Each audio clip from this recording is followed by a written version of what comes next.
Hello বন্ধুরা, কেমন আছো তোমরা সবাই? আশা করি সবাই খুব ভালো আছো। আজকে তোমাদের সাথে শেয়ার করব মাইক্রোওভেন কী করে খুব সহজভাবে পরিষ্কার করা যায় কোনো ডিটারজেন্ট সোপ বা ডিটারজেন্ট লিকুইড ছাড়া, সেটাই তোমাদের সাথে শেয়ার করব। তো আমার বাড়ির মাইক্রোওভেনটা দেখো প্রচণ্ডই নোংরা, কারণ বাড়িতে মাইক্রোওভেনগুলো যেহেতু খাবার গরম করা হয় তো একটু নোংরা হয়েই যায়। আর এই মাইক্রোওভেন পরিষ্কার না রাখলে আরশোলা, পিঁপড়ে, টিকটিকির এগুলোর উপদ্রব ভীষণ দেখা যায়। আর যেহেতু খাবারের জায়গা, এটা তো পরিষ্কার রাখতেই হবে। তো আমার মাইক্রোওভেনের ওপর দিকে দেখো, যেহেতু ওপরে স্টিম ওঠে, তো ওপর দিকে দেখো কিরকম জং ধরে গেছে হালকা হালকা। তো এটাই খুব সহজে কি করে পরিষ্কার করব সেটাই আজকে তোমাদের সাথে শেয়ার করব। আশা করি তোমাদের ভিডিওটা ভালো লাগবে। তো চলো পুরো ভিডিওটা দেখতে থাকো।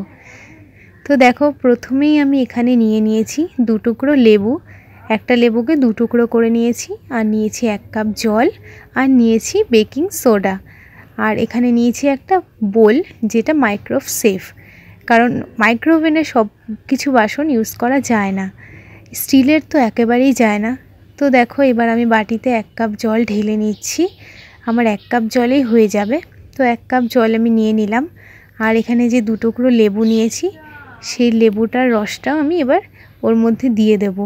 তো তোমরা যদি লেবু না থাকে তাহলে তোমরা ভিনিগারও ইউজ করতে পারো।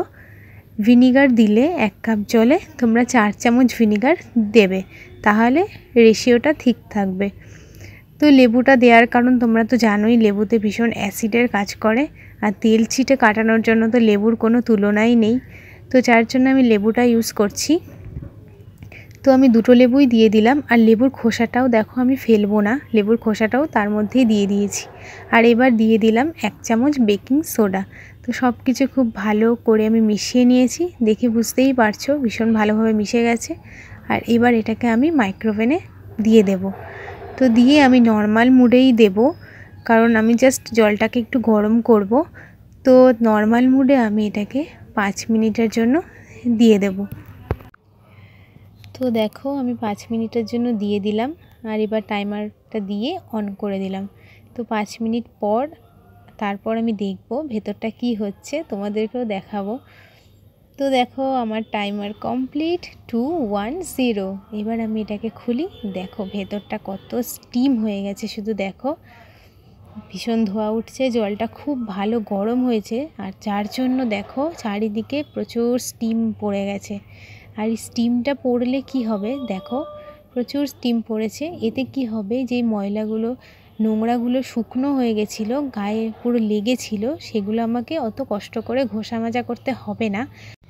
এবার আমি বাটিটাকে বের করে নিলাম, আর দেখো এখানে একটা ওষুধের পাতা নিয়েছি, নিয়ে এবার আমি এটাকে একটু পরিষ্কার করব। তো তার আগে আমি প্লেটটা বের করে নিচ্ছি, কারণ প্লেটটা খুব সাবধানে বের করে রাখবে, এটা ভেঙে গেলে পাওয়াটা খুব মুশকিল। তো এবার দেখো ওষুধের এটা দিয়ে আমি ওপরে যে জংগুলো পড়েছিল সেগুলো হালকা হাতে ঘষে নিচ্ছি, খুব একটা জোরে ঘষতে হচ্ছে না, দেখো একটু ঘষতেই উঠে চলে আসছে। যার জন্য, আর স্কচ ব্রাইট যদি তোমরা ইউজ করো তাহলে আরও বেশি ঘষতে হবে, আর দাগটাও পড়ে যেতে পারে। তো এটা দিয়ে তোমরা করলে দাগটা পড়বে না, দেখো খুব ইজিলিভাবেই ছেড়ে যাচ্ছে। আর যেহেতু ভেতরটা ময়শ্চারাইজ হয়ে গেছে, পুরো স্টিম উঠে, তো যার জন্য ইজিলি উঠে আসছে। তো এবার দেখো এই জলটা তো এখন প্রচণ্ড গরম, হাত দেওয়া যাবে না, তো আমি এর মধ্যে আরও 1 কাপ জল অ্যাড করলাম। তো জলটা এখন নর্মাল হয়ে গেছে। এবার দেখো এই লেবুগুলো আমি যে জলে দিয়েছিলাম এটাও ফেলবো না, এটা দিয়ে এবার আমি যে ট্রেটা আছে নিচে সেই জায়গাটা খুব ভালো করে ঘষে পরিষ্কার করে নেব, যাতে আর যে তেল ছিটে ভাবটা আছে সেটা আরও ভালোভাবে কেটে যায়। আর এখানে আমি কোনো সোপও ইউজ করছি না, ডিটারজেন্ট সোপ বা লিকুইড কিছুই ইউজ করছি না, প্লেন আমি লেবুটা দিয়েই ঘষে একটু পরিষ্কার করে নিচ্ছি। তো উপরটা তো আমি ভালোভাবে পরিষ্কার করেই নিয়েছি, এবার চারটাও করে নিয়েছি। এবার দেখো একটা পরিষ্কার টাওয়েল নিয়েছি, আর ওই উষ্ণ গরম জলে টাওয়েলটা একটু ভালো করে ভিজিয়ে নিলাম, নিয়ে এবার আমি সেটা দিয়ে ভালো করে মুছবো। আর দেখো একটু মোছাতেই দেখো কত পরিষ্কার চকচকে লাগছে, দেখে বোঝাই যাচ্ছে যে পুরো তেল চিটেটা কেটে গেছে। কারণ মাইক্রোওভেনে সবচেয়ে বেশি সমস্যা তেল চিটে প্রবলেমটাই হয়, যেহেতু খাবার গরম করা হয় তো তেল চিটেটা তো আসবেই চারিদিকে। তো যার জন্য ওই ভাবটাই দেখো পুরো পরিষ্কার হয়ে গেছে, ওপরটা কত জং ছিল দেখো পুরো জংটা উঠে গেছে। এবার আমি মাইক্রোওভেনের যে দরজাটা সেটা একটু পরিষ্কার করে নিচ্ছি। তো দেখো স্টিম যেহেতু হয়েছে তাই আমাকে বেশি আর মাজা করতেই হচ্ছে না, একটুতেই দেখো খুব সুন্দর পরিষ্কার হয়ে যাচ্ছে। তো আমার দেখো মাইক্রোওভেনের যে ভাঁজগুলো আছে সেখানে নোংরাটা বেশি নেই বলে আমি ব্রাশ দিয়ে করছি না কিছু। তোমরা যদি ওরকম হয় তাহলে তোমরা ওখানটা একটু ব্রাশ দিয়ে হালকা করলেই ধুলোটা বেরিয়ে আসবে। তো খুব ভালো করে দেখো আমি পরিষ্কার করে নিলাম। আর এইবার দেখো বাইরেটাও করব। তো এবারে চলো বাইরেটাও করে নিই। বাইরেটা তো বেশি নোংরাও হয়, কারণ খাবার দাবার ধুলোবালি অনেকই ছেটে যতই তুমি কভার দিয়ে রাখো না কেন। তো এবার দেখো আমি বাইরেটা পরিষ্কার করে নিচ্ছি, বাইরের কাজটা।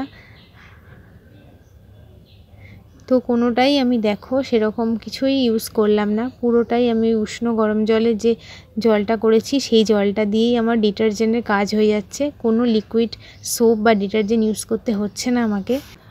আর আমার মনে হয় ডিটারজেন্ট ইউজ করাটা উচিতও না, কারণ ইলেকট্রিক জিনিস আর এর কালারটাও নষ্ট হয়ে যেতে পারে। আর একটা কথা বলি, মাইক্রোওভেনে কিন্তু সব রকম বাসন ইউজ করা যায় না, কারণ সব বাসন দিলেই গলে যেতে পারে। স্টিলের বাসন তো একেবারেই ইউজ করা যায় না। আমি প্রথমে একবার ট্রাই করেছিলাম অন্যরকম বাসন দিয়ে, কিন্তু সেটা একেবারেই গলে গেছিলো। মাইক্রোওয়েভ সেফ হতে হবে, প্লাস্টিকের বাসনও হবে না। তো দেখো আমি কাপড়টা পাল্টে আরেকটা শুকনো কাপড় নিয়ে নিয়েছি, ওটা দিয়ে ভালো করে মুছে নিলাম। তো দেখো আমার পরিষ্কার করা কমপ্লিট। আর কি সুন্দর পরিষ্কার হয়েছে দেখো, একেবারে শাইন করছে, চকচক হয়ে গেছে। দেখে মনেই হচ্ছে না যে এটা ইউজ করা বা এত নোংরা ছিল। দেখো চারিদিকটা কত সুন্দর পরিষ্কার হয়েছে। এবার আমি মাইক্রোওভেনের প্লেটটা, ওটা নর্মাল ডিটারজেন্ট সোপ দিয়েই আমি ধুয়ে নিয়েছি। তো এবার এটা বসিয়ে দেব। তো বসিয়ে দিলাম। আমার মাইক্রোওভেন পরিষ্কার করা কমপ্লিট।